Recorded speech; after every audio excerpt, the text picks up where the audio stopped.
Do you know, it's our choice how we live our life. And we can live a life of misery. We can live a life of, oh, it's a disaster. We can live a life of servitude, like a slave. It's all our choice, but we don't realize it. I didn't either. And I was really, after my mother died, and she said, oh, I lived a life of misery. I really thought about that a lot. And I see now it's a state of our consciousness, how we live our life.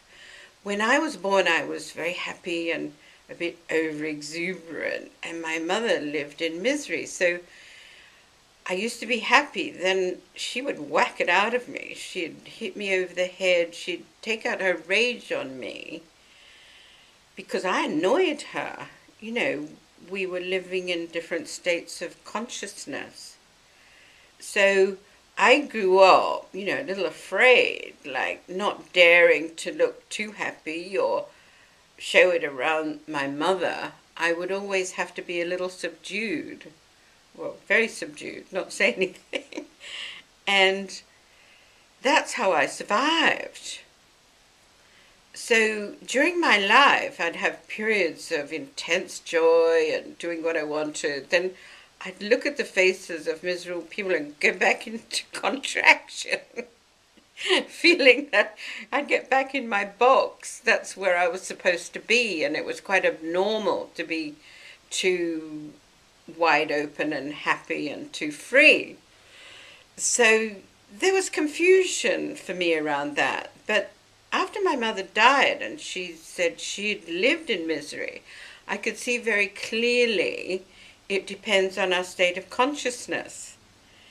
And many of us don't even know it's okay to live in love and joy because, you know, darkness prevailed on the earth and that's how we were supposed to live. So when you give yourself permission to live in love and joy, it's fabulous. When we live in love and joy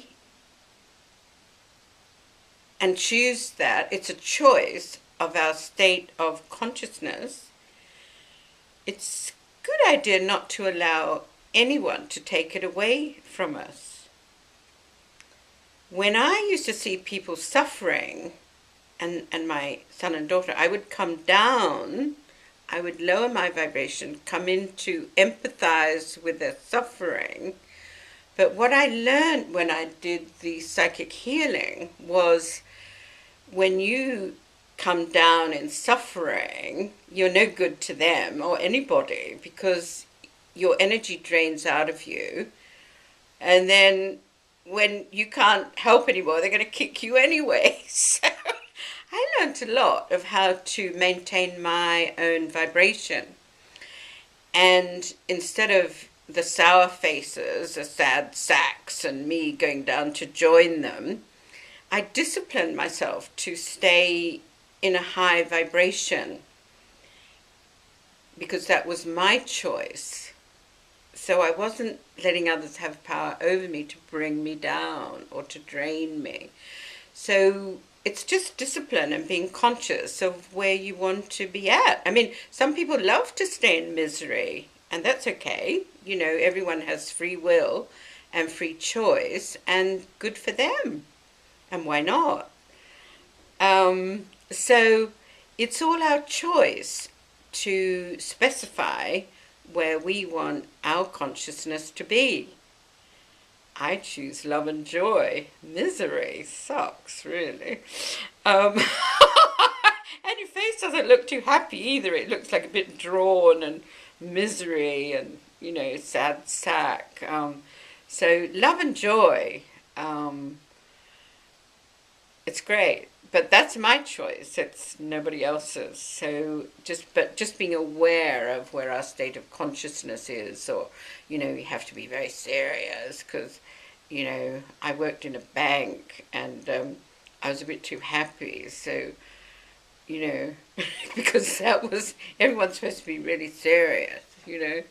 So it just where you want to put your own consciousness. It's your choice.